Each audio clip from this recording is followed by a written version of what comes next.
1, Wounded Mind, right? It discusses a little bit about our wounds and how we're addicted to the opinions that people have of us. What do you think about that? Well, I definitely agree with the author when he was talking about how we tend to create images based on what society has put on us. It's not necessarily our own beliefs. We kind of adapt these beliefs from, our parents, our schools, or friends, or family. Like they all kind of put their beliefs, and we kind of mold all of that into what we think is right. And we become masters at what we believe we are, whether that's good or bad.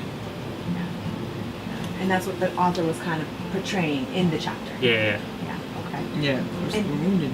Right. Everyone's and you talk wounded. a little bit about the inner dream world, right? So can you elaborate a little bit more on that? Like, what is it exactly? There's the outer dream world, which is, like he said, religion, schools, your parents, everything that society is. And the inner dream world is everything that we truly are. That's what I got. The inner dream world is what you were before domestication. Before you were domesticated in this world is what we truly are. The inner dream world is what we truly are. Love. Where we are love. Yeah. That's pure. We're pure. But the outer dream world just messes us up. Wounds us all up. So everything we experience in life is the outer dream world. Society. In society. And through generations. Yeah. Friends and family, everything. Everything that is, I guess, known as. So what are some ways that the outside dream or hell affected you personally? When I was younger, I got jumped, right? So that affected me. I think that's what kind of pushed me into to try to be like hyper masculine. And I think that's what kind of like that would be my own personal hell, right? Like so I block out creativity and art, and I try to push all my energy towards work and money and the pursuit of that thing, because I think that makes me a better man or something. You know, so like I think would be my personal. How are you healing that now, though? Me personally now is making these YouTube videos and making more music, being more in touch with that feminine aspect of myself, and not being ashamed that I have that, right? Because that doesn't make me anything less. And I think that's what people need to. And that's the thing with fear. It's like people have to break through that wall, constantly breaking through that wall, because you're gonna end up building it up again.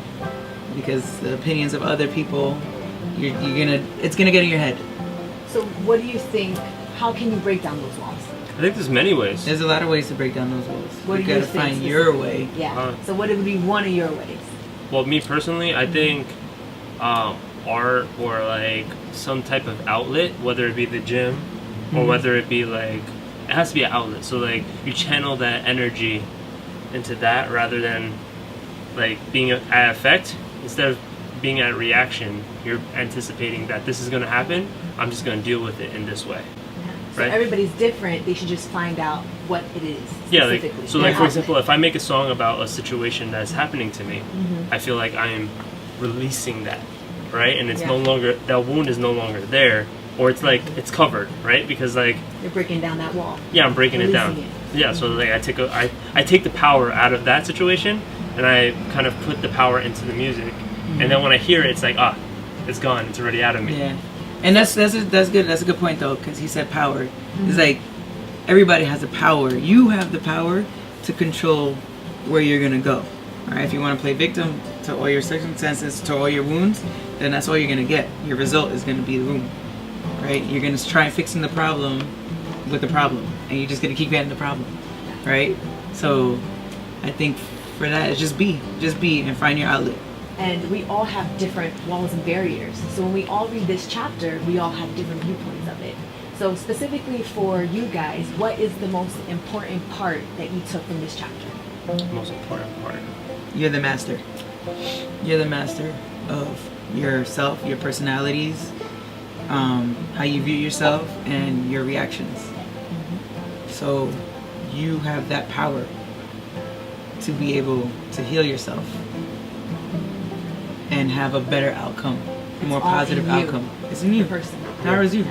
These problems, these wounds were already there, right? So once you realize you have the problem, now you can solve it. prior to me reading this book, I actually never even knew that I had these wounds. I couldn't explain it, right? I couldn't articulate it. But once I read the chapter and I started saying, oh shit, I am domesticated, right? Like that's when I was like, okay, I could solve all these. It's a humbling experience to read the book and to read the chapter and be like, wait, you got to check yourself. And then you have to be able to do it. And then not only check yourself, but now you got to come with the angle of how am I going to fix this now? Definitely. Well, guys, we shared with you a little bit of our thoughts. Now we leave it up to you. What are some of the wounds you have, and what are you doing to try to heal it? So thank you for watching. We look forward to vibing out with you guys. Like, subscribe, do what you gotta do. Peace. So let's get talking about sex.